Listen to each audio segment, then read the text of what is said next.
আমার সামনে যে এসিটা দেখতেছেন, এগুলো হচ্ছে কেরিয়ার কোম্পানির। এই যে কেরিয়ার সিলিন্ড ডাক্টেবল এসি, এই এগুলো হচ্ছে যে 5 টন উপরে 6 টন বিশাল এসি। এই সামনের এসিটা এখন এই এসিতে পাওয়ার নাই, এসিতে কোনো পাওয়ার আসতেছে না। এখন এইটা হচ্ছে এটা মেইন ব্রেকার। এই যেখানে লেখা আছে এমসিবি, এটা এটা হচ্ছে 40 অ্যাম্পিয়ারের C40। এটা এখান থেকে ট্রিপ করছে। তো এটা কী কেন ট্রিপ করছে, কেন ট্রিপ করলো, আগে বাইরে যাবো, বাইরে যাওয়ার পরে মেশিন আউটটাকে খুলমু, খোলার পরে দেখমু। ভিডিওর সাথে থাকেন। তো এই যে দেখেন আমার সিস্টেমে কিন্তু গ্যাস কিন্তু কম আছে, যেহেতু ওটা 22 নাম্বার গ্যাস, তো গ্যাস আছে 35। তো এখানে যেহেতু এসপিএলপি সুইচ লাগানো আছে, তো কি করে এটা কিন্তু এলপি সুইচে কিন্তু কাট আপ করে। তো অন অফ হওয়ার পরে ওখান থেকে কিন্তু এমসিবি কিন্তু ট্রিপ করে। হ্যাঁ, এটা যখন অন হচ্ছে অফ হচ্ছে, অন অফ অফ হচ্ছে, তখন কি হয়, আমাদের যে মেন এমসিবি ব্রেকার আছে, এমসিবি ব্রেকার কিন্তু ট্রিপ করে। তো আমি এখন এটা এখানে গ্যাস চার্জ করবো। এটা মনে হয় কোথাও না কোথাও মাইনার লিক আছে, হালকা হালকা গ্যাস আর কম আছে। তো আমি এখন গ্যাস চার্জ করে দিলে ঠিক হয়ে যাবো। তো পরে ইনশাল্লাহ করবেন, এদের পরে দেখবো। যেহেতু অনেক বড় হয়েছে, দেখেন আউটডোরটা কত বড়, ক্যারিয়ার কোম্পানির বিশাল আউটডোর 6 টনের মেশিন। তো আলহামদুলিল্লাহ দেখেন এখন কিন্তু আমার এসি কিন্তু আর কিন্তু বন্ধ হইতেছে না। তো এটা সমস্যা কি ছিল, আমি আউটডোরে এসে দেখলাম যে আমার কম্প্রেসর বন্ধ হচ্ছে চালু হচ্ছে, বন্ধ হচ্ছে চালু হচ্ছে। তার সমস্যা হয়েছে যে এসিতে গ্যাস ছিল কম, যেহেতু এগুলো কেরিয়ার সিলিন্ড ডাক্টেবল এসি 22 নাম্বার গ্যাস। তো বড় বড় এসিগুলোতে কিন্তু আসলে এলপি এসপি সুইচ থাকে, আর মানে আমাদের লো প্রেশার বা হাই প্রেশার সুইচ থাকে সেফটির জন্য। যদি গ্যাস যদি কম থাকে তখনই লো প্রেশার সুইচ কিন্তু কাট আপ করে দিবে।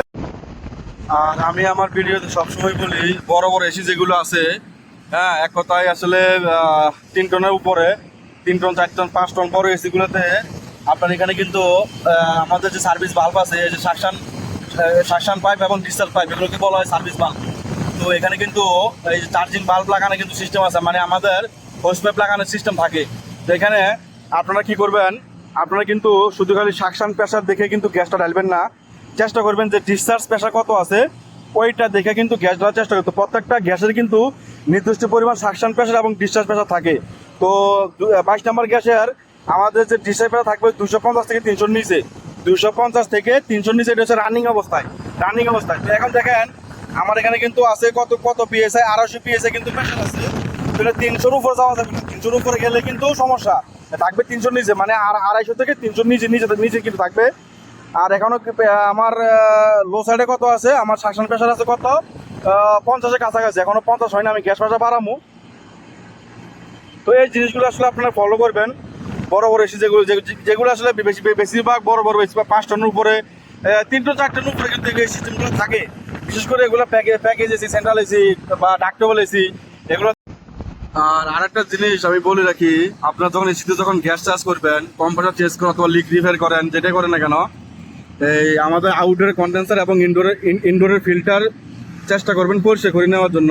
চেষ্টা না, এটা করতে হবে, কেননা আউটডোরের কন্ডেন্সার যদি অতিরিক্ত পরিমাণ যদি ময়লা থাকে, তাহলে কিন্তু আপনার কিন্তু এই যে আমাদের যে সাকশন প্রেশার আছে এটা কিন্তু বেড়ে যাবে, অ্যাম্পিয়ার বেড়ে যাবে, আপনি কিন্তু পারফেক্ট প্রেশারটা পাবেন না, একুরেট অ্যাম্পিয়ার এবং একুরেট প্রেশার কিন্তু পাবেন না।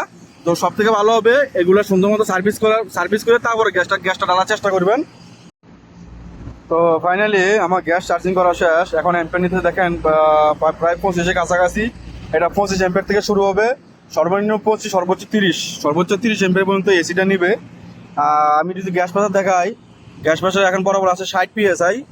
আমি এখন যেহেতু গরম আর থেকে বাড়াবো না, এখন 60 পিএসআই আছে। আর আমার ডিসচার্জ প্রেশার চলে আসছে প্রায় 270। হ্যাঁ, আর অ্যাম্পিয়ার যে অ্যাম্পিয়ার কিন্তু সুন্দর অ্যাম্পিয়ার নিচ্ছে।